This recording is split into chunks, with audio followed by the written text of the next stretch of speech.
Welcome to Ignatian Pathways, a podcast where we gather voices from the Ignatian family to share the many, many ways to God we have discovered through Ignatian spirituality.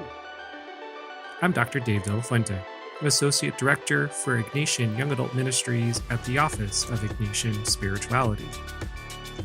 Here's an episode with three dynamic young adults who are parishioners at Holy Trinity Catholic Church, the Jesuit parish in Washington, D.C. And they are members of Holy Trinity's young adult community, or YACs as they say. Annie McAuliffe, Abby Michaels, and Richard Lee. The theme for this evening is all about young adult ministry. So I'm very excited to have around the table here three leaders in YAC. Did I say that right? Mm-hmm. Yeah. Yes, got it. Okay. We've got Annie, we've got Abby, and we've got Richard. And so I'll give you all a second to introduce yourselves. Let's go around the horn. Annie, tell us about yourself. I'm Annie. I'm from the Washington, D.C. area. I've lived in a couple Jesuit communities in Boston and Philadelphia and abroad, and I'm thrilled to be back in my hometown. Great. And I work in education. Well, the abroad thing is interesting too. So do you want to say a little bit about where you were and what you were doing? For 2 years, I taught at the Jesuit high school in the Federated States of Micronesia, Xavier High School, Micronesia. Beautiful. Many of the miles, but it's a place that quite a few young adults have gone to. So there's a lot to share and unpack from that. Great. Okay. And to Annie's left is Abby. Hi, Abby Michaels. I hail from Chicago, actually. And ever since college, I've grown up in the LaSallian charism, founded by St. John Baptist de La Salle, who has the Order of Christian Brothers. But in coming to DC, started working at St. John's College High School. I'm the director of mission and ministry there, and found my home at Holy Trinity, which I find the Jesuits' charism spirituality to be very similar to that of the LaSallians. Fantastic. Are you from the same area of Chicago as the new Pope? Okay, so to be honest, I'm from the burbs. However, I did live in the city proper for 5 years on the south side, so very close to where he comes from. Yes. Awesome. You could still claim it. I mean, Chicago is just sprawling. It's so big. Yeah. Excellent. And then to my right is Richard. Tell us about yourself. Yeah. So, hi. So my name is Richard. I'm a lawyer. I grew up in LA. Moved to DC about 7-8 years ago. I'm relatively new to Catholicism. I converted around 2022, so about 3-4 years ago. And I've been with this parish ever since. And you're also active in the OCI ministry, I understand? I am active in OCIA, and I guess another thing to note is I'm also an oblate with the Benedictine Monastery up in Minnesota at St. John. So I have a lot going on for sure. I love that. So it's one of the treats is the Ignatian family is in fact much more expansive. We'll be able to talk about the interplay of the Ignatian charism with lots of other charisms, LaSallian, Benedictine, any others that come to mind too. Yeah, I spent a little bit of time working with the Oblates of St. Francis de Sales in Philadelphia and also the Augustinians in Massachusetts. So a little bit of time with Pope Leo's order. There we go. So we got multiple connections with the Augustinians and lots of other interactive charism things that are happening. So it's going to make for a rich conversation. So I'm super excited that I'm here. One of the goals of this podcast is to reach out to young adults. And one of the opportunities of doing this podcast with all of you is those who are in the DC area can learn more about what's happening at Holy Trinity and the rhythm of life at YAC. And so, feel free to kind of popcorn and tag team this, but I'd love for you to share a little bit about what's the rhythm of life if someone wants to get involved in YAC. It could be like, what are some of the go-tos that happen on a regular basis, other traditions, things that you absolutely love about it. Like whoever feels compelled, feel free to share. I could start. Yeah. So I would say we think about YAC events in a monthly rotation. So I think that the center of it are two events. One is our YAC Mass, which is on the second Sunday of every month at 7:15 p.m. at St. Ignatius Chapel. We typically give out about 50 or 60 young adults, which is a pretty good number. And then the other would be our faith sharing events, which I think, Abby, you might be able to talk a little bit more about, which is every Thursday at 7 p.m. again at St. Ignatius Chapel. And it's sort of a a weekly kind of gathering where we reflect on the upcoming readings, the lectionary readings for the following Sunday. And it's happening tonight, right? It's happening tonight. All right. Excellent. Yeah, I actually have Annie to thank for getting involved in YAC. I believe she put in some group chat that she was going to faith sharing, and that is an activity I love to do. And so one wintry night, I decided to join faith sharing for the first time after having attended regular 5:30 p.m. Mass at Holy Trinity on previous Sundays. But this was my foot in the door. I loved the faith sharing experience so much that I wanted to come back. And I think maybe it was Richard or someone else on the steering committee at the time who added me to the YAC WhatsApp group. And from there, that's where all of the events are posted. You can get on an email list. And so you're never not in the know once you get those levels of communication. And from there, I went on to a retreat, and the rest is history. Love it. So my introduction to the YACs actually came at a different Holy Trinity event. I teach a Hebrew scripture class to freshmen, and I saw online that Holy Trinity was hosting a Theology on Tap about Genesis, and I thought that's super perfect for me, and I really wanted to see a young adult community in action. And so I came down and I met some of the YACs at that event, and I was invited to faith sharing. And that was something kind of a little bit new to me. I'd never done faith sharing in the style that we had done it, but I really liked it, and it established a real calm in my week that I really needed and kept coming back.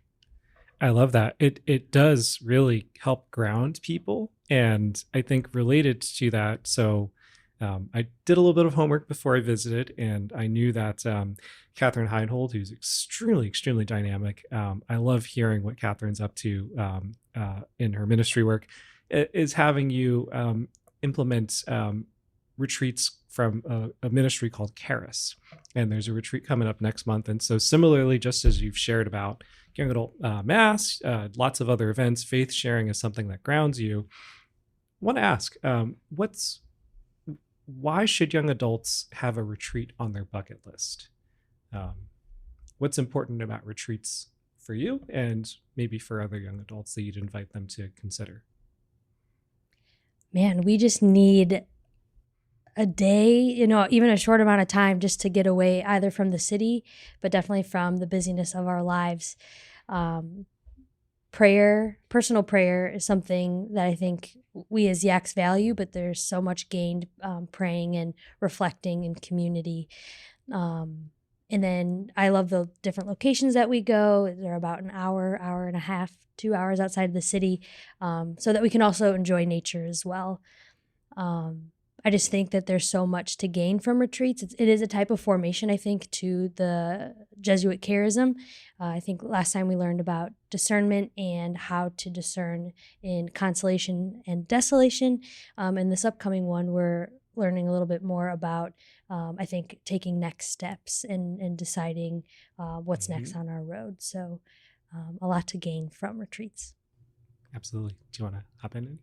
Definitely, I can hop in on the community experience of the retreat. I think that in my prayer life, I often really struggle to kind of connect with God in sort of one-on-one, just in my own head settings, and being in a space with a lot of other people that are also committed to helping each other figure out what God is calling us to in our lives.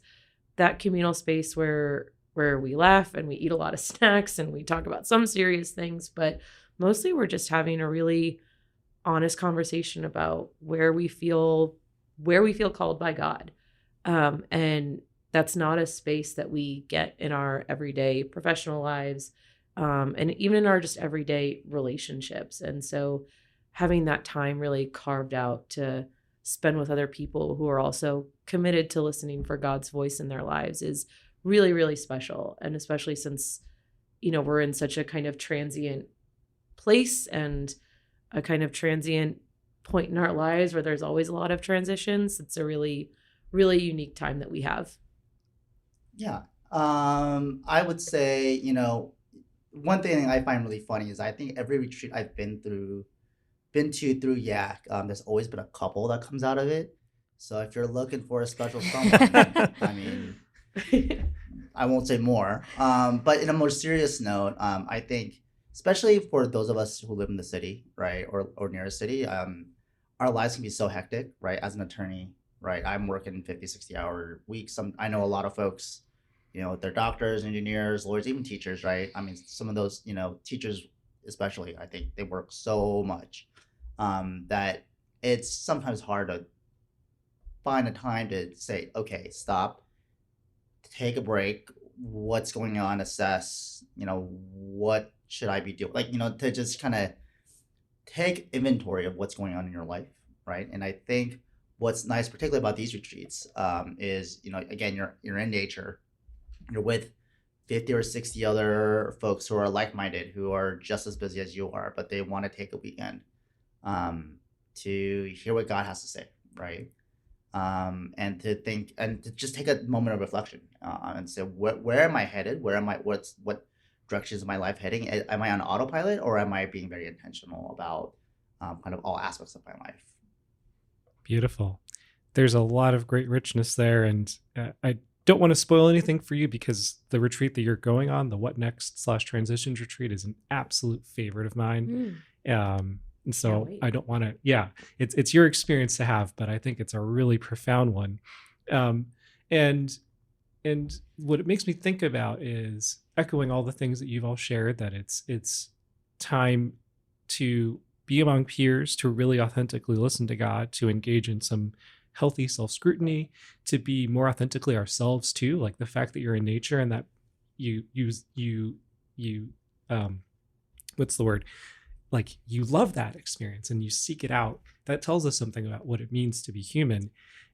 I also think about that amazing gift that, by virtue of being on a retreat, for me, it's like, oh, wow, I'm not alone in this. I'm not alone in seeking God. I'm not alone in wondering, like, what am I doing with my life? I'm not alone, period. And so whether it results in like a romantic relationship, or a deep sense of community, or probably a little bit of both in some ways, like there's these great takeaways in terms of it makes us more fully ourselves in God. And part of that is, I think, the wisdom of St. Ignatius, that we need to be honest with God and with ourselves, and that actually unfolds into being honest and authentic with each other, and thus you arrive at deep friendship, authentic friendship, a deep sense of mission, so on and so forth. All of that is to say that this really does impact our lives personally and professionally. And I want to give you all an opportunity too to talk not only about Ignatian spirituality, but other charisms in your life, and how does that affect your personal and professional life? And maybe some of the angles to explore for that are like, is there like a go-to value, like a mantra that you come back to, a prayer practice, a hero that you have, any of the above, however you're inspired. But what does this mean for you in your life? I can take kind of a stab at that. I've always thought about Ignatian spirituality. The more I've learned about it, the more I really value how much it encourages a certain kind of agency that human beings have in going out and seeking encounter, and then trying to discern, what is God saying to me through this encounter? What is God saying to me through the experiences that I'm having with people I meet? What is God saying to me through the emotions that I'm feeling as a result of these experiences? And so I really liked that this is a method of spirituality that isn't just you listen for orders from God and carry them out whenever you get them, that you are actively walking along this path with God, and trying to discern where that leads you. And so when I think of like role models in that regard, people who I feel have really taken the work of listening to God's call very seriously. I've been really blessed to get to know Catholic sisters in the United States that for whom Ignatian spirituality is their framework. And I think I see a lot of role models in them, and also just in a lot of people in our parish as well, that take really seriously this idea that God has something to say to me through every encounter. Beautiful. Love that. I guess I would say, not to brown nose, Father James Martin definitely is a role model. I think I first started getting introduced to the Jesuits maybe 2020, 2019.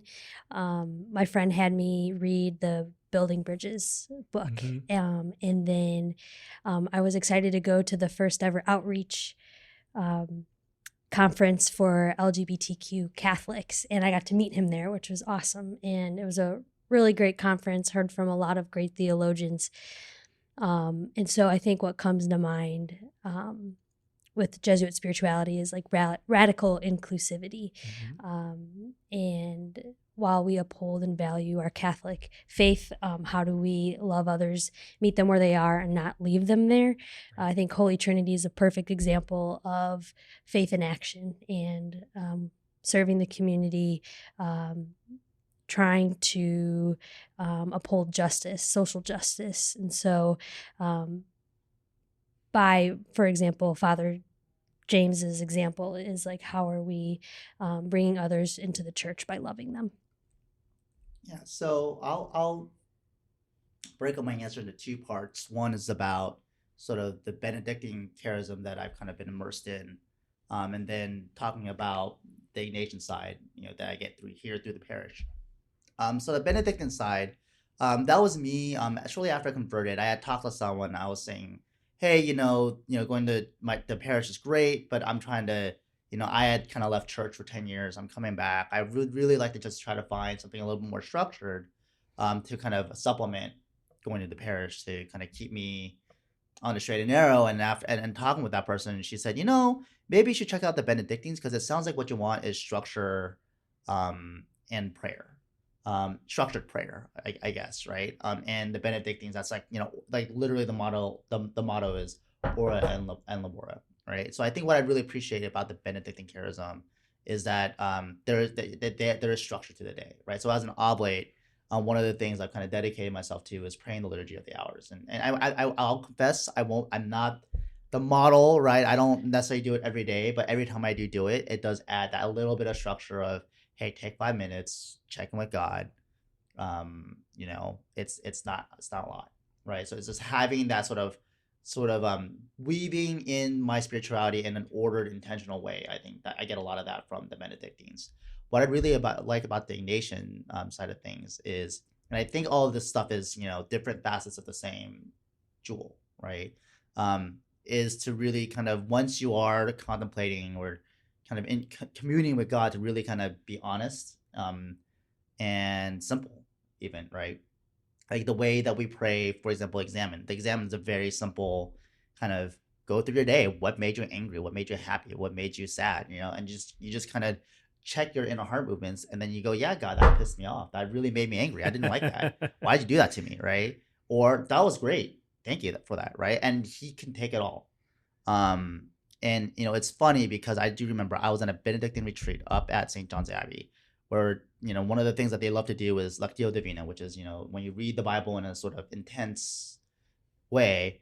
And they talked about how, you can apply Lectio Divina in your life, or you kind of think about moments in your day and kind of think through them like you would a text of the Bible. And I was like, I think that's just the examine, right? But it just goes to show that these different charisms kind of all end up in the same place, right? It's just what are you emphasizing? What are you pinpointing? Because that might be the need that you may need, to kind of get in touch with God. Beautiful. A lot of richness. One just I can't help it as a nerd. I haven't done the work for this yet, but I think there's a paper waiting to be written by someone, maybe by me, about the likely Benedictine influences on St. Ignatius, because there's sometimes it's just really uncanny. But it's not just that too, of course. But I also want to come back to things that Annie and Abby had said. And so for Abby too, it's I think a lot about how that method of praying, which you've all named, really unlocks we can see the world through God's eyes. And that does really press on me and anyone else who wants to align with this to really see each person as God sees them, and the ethics that unfold, the radical inclusivity, it makes perfect sense. by way of following this Ignatian route. And then I think one thing that I was struck by that you were talking about, Annie, is in terms of this discernment. I think I'm still a young adult in the eyes of the church. I've got 2 more years. Right. So at least in terms of the age bracket we use in New York. But either way, one of the things that I know is a live question for most young adults at some point in their lives, and certainly I faced it quite a few times, is like, where am I going? What is God's will for me? And there's one version where it's like it's a cookie cutter, recipe for baking. You have to follow it to a T. If you don't follow it, you don't have cupcakes, right? There can be some truth to that in some cases, but I think for most people, it's actually the discernment, and God's purpose is about the relationship, and then the discrete opportunities, the discrete choices in front of us that deepen that relationship. And I think Ignatian spirituality really made that possible for me to perceive. And that changed the game for me, where it was, instead of it being like, why am I not yet this career? And I wanted to be a theologian. I am a theologian, just not, the tenure line, all that stuff. And actually, I don't want it. And I don't mind saying that now. It became more about, how is God present to me in this choice right now? How is God present to me in the relationships around me? And how do they lead me to the places that are where I would be most authentically myself?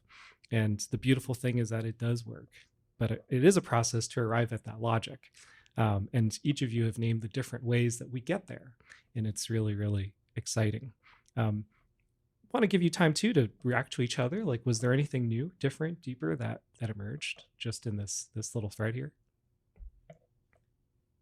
I was kind of thinking Richard talks really beautifully about the confluence between Benedictine spirituality and Ignatian spirituality. And I was thinking about just a little bit what I remember from Augustinian spirituality. I was an Augustinian volunteer right out of college, which now was 10 years ago. Wow. And I remember the charism there being sort of all about community and God being really, really present to us through relationship. And that's something just like carried through.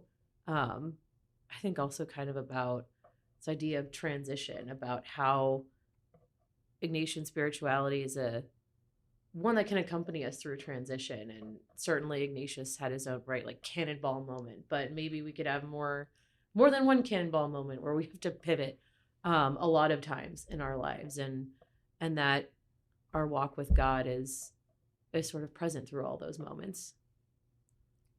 Beautiful. Yeah, I was thinking about your comment about how things in life don't necessarily end up the way that we think they're going to end up. One thing that I think young adults, including myself, struggle with today is we live in a very uncertain world, right? 20, 30 years ago, you go work at big tech, you work your way up, you make, like you become a director, like there's a whole kind of structured path. Or you meet someone, you get married, you have 2.5 kids, like it's like those are paths, right? And those pathways have, for all intents and purposes, they've been demolished, right? I mean, nobody, like, that's not really a path that anyone would say like kind of works anymore, right? We're all kind of trying to figure stuff out. And I think one challenge for us, and one challenge for me is to not be so outcome determinative in my thinking, right? To say, like, God wants me to do this, like God wants me to be, an Air Force general, like we're, like just having a very specific vision. I think it's good to have a vision. I think it's good to, pray about what you want to do, who you want to be with, what friends you want to have, but then to say, thy will be done, right?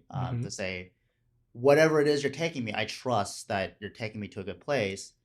And also, if you're not liking where you're going, like, you could tell God, like, I don't like where I'm going. I don't get it, right? And it's okay. Like, God, in Job, God tells Job, Job says some really salacious things to him, like really mean things to him. And God goes, I prefer that you are upfront about that with me, and I'll show up as my whole self.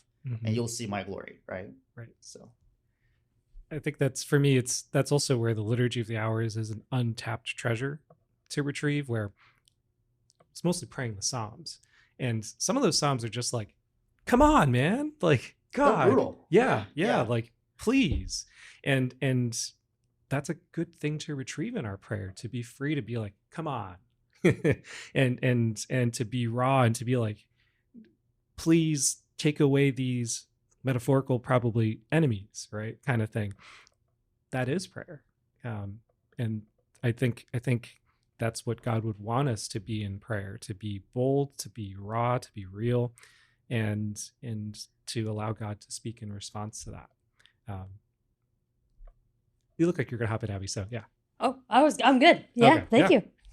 Well, let's see. We've got lots of really rich themes that have already emerged, but I can't help but ask some of the following, not only because this is a young adult space, but you're also in one of the major cities of the world. And so there's a really interesting opportunity here for a number of reasons. One is I know we're in the era of Pope Leo, but we're still feeling the reverberations of Pope Francis's papacy. And one of the key elements of Francis's vision was that he loved cities. He wrote about it as an archbishop. He wrote about it as a pope. You got the sense in looking at some of those writings that like he would be very happy walking through DC and New York and Philadelphia and noticing God in the details of life, in his commute, in the presence of nature, and insofar as nature is as present as it can be given the noise that we put into the world, in the places and the food and the culture and the people. And so I'm going to invite you to think a little bit about your life in the DC area, and insofar as you are inspired and so on, like how do you find God in the city? And I want to think as best as possible, if we can, like, let's think a little outside the box, because certainly, yeah, I find God in any city. I look for the first Catholic church I can, and I go there. I went to St. Matthew's Cathedral twice during my trip. That's an obvious one, but there's other ways that we can discover God's presence in the city, in the people, and the rhythm, and so on. So, what is that like for you? Where would you direct someone's attention? I think I can go first on this one. In Georgetown, and I live in DuPont, I can speak to these a little easier. I find DC to be a very aesthetic city. Lots of colors, old architecture, and I notice whether I'm driving or I'm walking or I'm biking, there's a lot to look at. There's a lot of colors to take in, different shapes. The seasons are very beautiful here. And so I find God in the beauty of the city. Now that it's nice out, there's a lot more people out and bustling and enjoying nature. And I think that the fact that DC is a busy city and that people are always out and about also kind of gives a liveliness to it, seeing that God is at work in many different ways. Beautiful. I love that. I can go next. I love that Pope Francis loved cities so much, and I think it fits so well with his whole ethos of like, the culture of encounter, that cities are a place where you can have so many, it's rich with encounter, of you can see so many different types of things in one day. As Abby said, right, there's a lot of rich beauty here, and now there's more and more people out, and so you can see so many things in one day, and you can see great things, and you can see people helping each other, and you can see people being really awful, and looking at all of this and saying like, God, what are you trying to tell me here? I'm seeing this thing and my heart is moved in some direction by it. Either I'm feeling really lifted up, or I'm feeling really at peace, or I'm feeling really just like, oh my gosh, that was terrible. Why did I have to look at that? And just trying to, that you can say at the end of the day, what was God saying to me through all of those encounters that I was having during the day? So yeah, encounters with people, encounters with food, encounters with the weather, and just the sights that we have. Real quick, I've got to say, I love that you talked about encounter not just in a positive sense, that the kind of in the middle and the negative are also encounter moments that we need to spiritually face. That's not common in people who write about encounter. They usually do the positive. God's present in all these things, and it's true, but God's also present in the things that gnaw at the heart. So thanks for bringing us there. That's really key. Yeah, I've lived in a couple cities in my life, so I've lived in LA, San Francisco, New York. I lived out in Asia for a while, so like I think in DC, I think one way DC is similar to a lot of these other cities is there's a lot of people, right? And it's really hard, especially in a walkable city like DC, to not kind of run into other folks, right? You're like, you get as soon as you leave your door, there's like 50 people in your face while you're trying to get to work. And I encounter people of all sorts, right? People who I consider my dearest friends, people I frankly don't like. I'll see, people who are unhoused and homeless on the street, right? Even in front of our parish, unfortunately, I think there are folks who are, they're struggling or they've kind of had unfortunate situations and you run into them. And like you said, not every one of those encounters are great. Even with people who I consider my dearest friends, right? I fight with them, and there are even people in this parish who I've had, difficult conversations with, right? And it's a reminder that, like, we don't know everything. I don't know what's going on with that other person. I don't have infinite knowledge, infinite insight onto them, and they're infinitely complex. The best I can do is kind of, ask that stupid question of what would Jesus do, right? Hope that, see if there's something that moves me in a way that's going to be more loving, right? And you just try your best. And just kind of trust that, the people that I meet, I'm meeting them for a reason, good or bad, and that hopefully people come away feeling more like they met God in that encounter rather than not, right? And if I can just add to being at the nation's capital, yes, politics are very involved. We see a lot of protests. We see a lot of vigils. People in this city really care. And so to see people live into their passions, whether driven by religion or not, to see them live into our God-given, I think, virtue of zeal and passion for others and for causes that we care about, I think, brings God to light as well. Yeah. And that's in some ways, it's like, I want to say in one sense, I'm jealous because it's so easy in other cities. I mean, there are protests too in New York, but the weight doesn't always feel the same as when you're in DC. So there's that.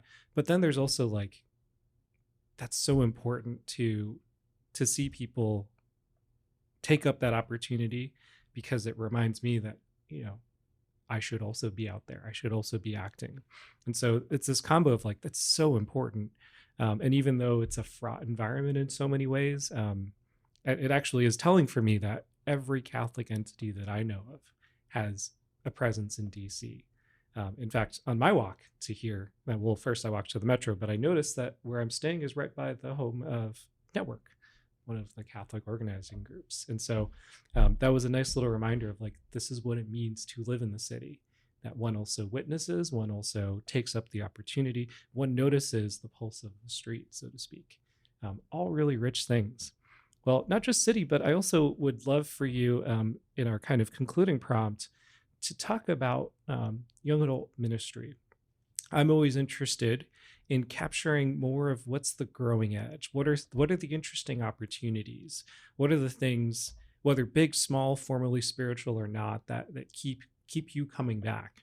And so I'll leave it to you, but if it helps in terms of the kind of outside the box, it's kind of like, what would be on your Spotify playlist for Ignatian spirituality that is not explicitly a religious song?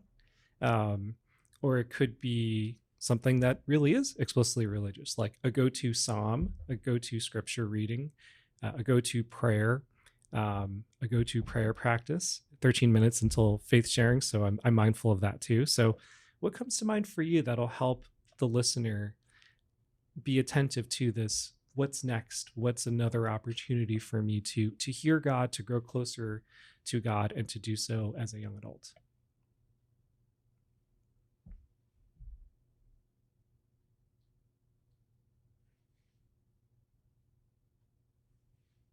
Sorry, I'm thinking specifically of kind of what's been on my Spotify playlist recently. And when I'm feeling kind of in a spiritual mood, I tend to go the Bruce Springsteen route.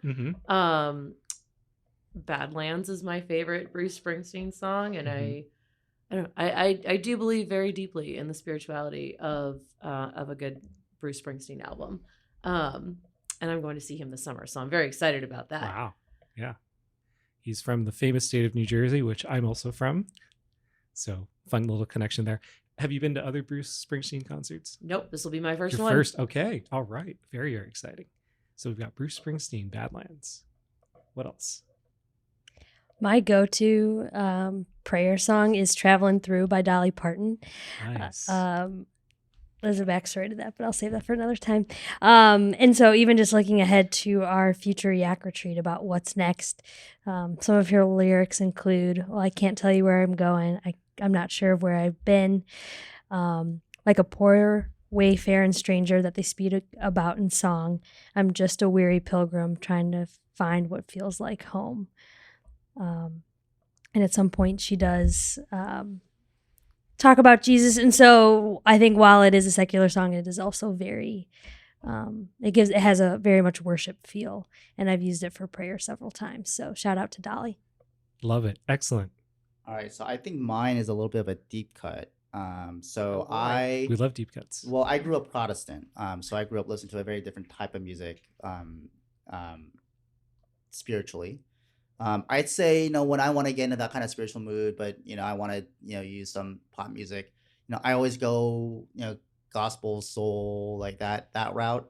Aretha Franklin, all that stuff. One guy I've been really listening to a lot, is a guy named PJ Morton. He's won a couple Grammys, I believe. He also, I think, he writes a ton of songs for like some of the bigger folks, out there. But he grew up the son of a very well-known, I think, Baptist preacher, I believe. Don't quote me on that. And so his songs are very influenced by gospel. And I don't know where he is spiritually, but it's very clear that spirituality means a lot to him, because a lot of his songs ask questions about not just like, abstract things about God, but just about like, how do I treat my neighbor? How do I love my girlfriend? Just kind of everyday things, and in a very thoughtful way. But it's also funky, so it's fun. So that's who I would kind of point to. Beautiful.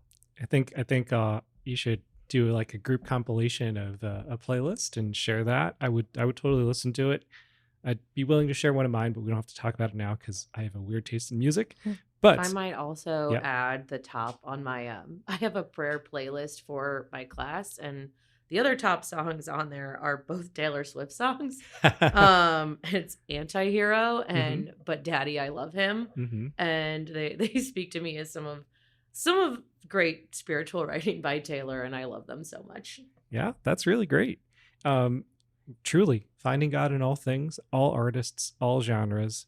God is present and inviting us to hear and to listen and respond in all sorts of aspects of our lives. And once one notices, which I think you all gave profound witness to, once one notices, then I can notice it in lots of other things. And then we get to that Ignatian sense of, wow, you really can find God in all things. It is charged with the grandeur of God. Well, I'd love to keep going, but it's 6:51 and I know you've got faith sharing. So we'll bring us to the close, but this was a really rich conversation. Hopefully the first of many, just down I-95 for you guys. So I hope to visit again in the future and engage more with the YAC community. In the meantime, for our listeners and for our folks around the table, may every grace and peace be yours. Once again, a special thanks to our guest YACs, Annie McAuliffe, Abby Michaels, and Richard Lee. If you are in the Washington, D.C. area and you're looking for a faith community, especially one with a great young adult community, check out Holy Trinity Catholic Church, the Jesuit parish of Washington, D.C.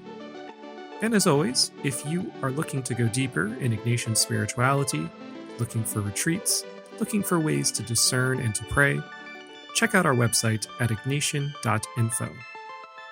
Thanks as always for listening. Wishing you grace today on your Ignatian way.